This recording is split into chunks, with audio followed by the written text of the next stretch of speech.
Ang hapon patang 641, asan tayo ngayon? Luneta! Ano gagawin natin? Tara na!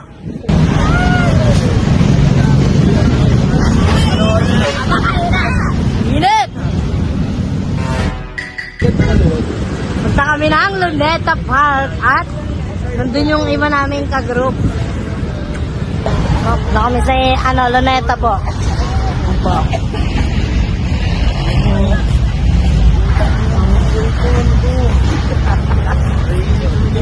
Nalilinig talaga tayo. Yeah. So kami sa Luneta Park. Luneta Parking. Kung saan pinatext yung Sir Rizal? No, kung saan siya nakatayo. Ay, saan siya nakatayo?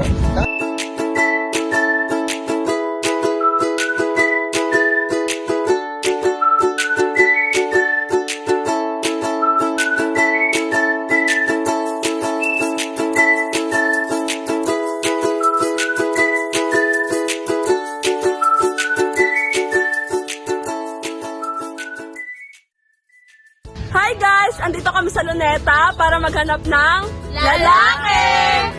Joke lang! Andito kami para ikwento ang historical at lilibutin namin ang Luneta. Magandang araw sa inyong lahat.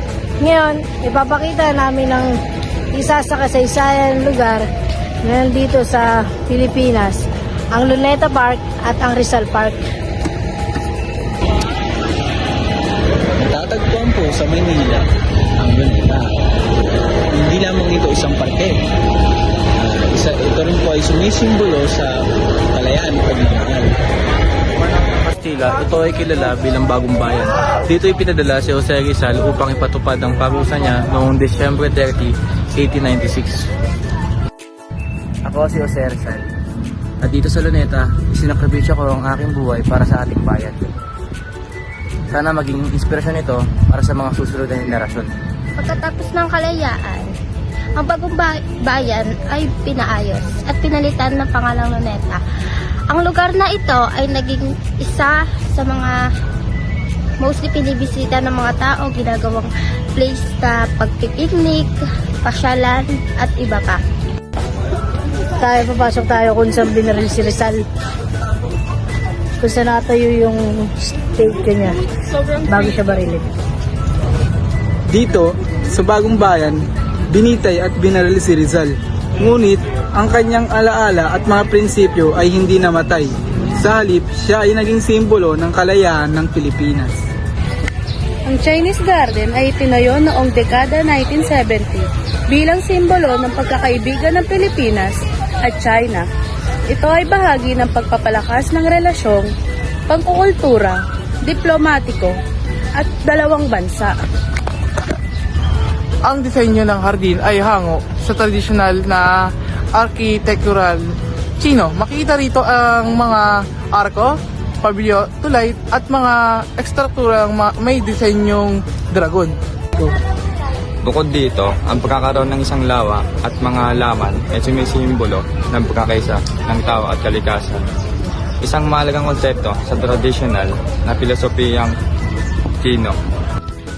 Ngayon, palabas na kami ng Chinese Garden at maghanap na po kami ng makakainan. Dito talaga yung sakaya.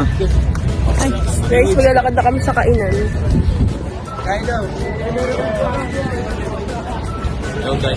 Hi guys!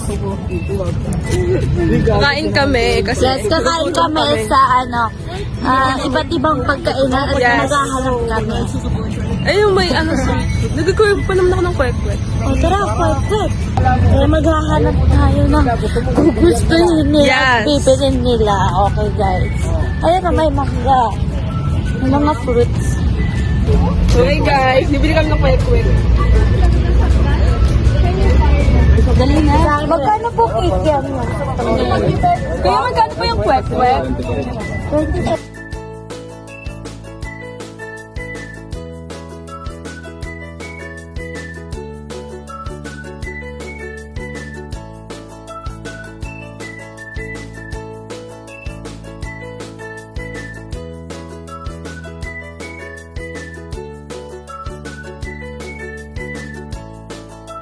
At dito na po nagtatapos ang aming video.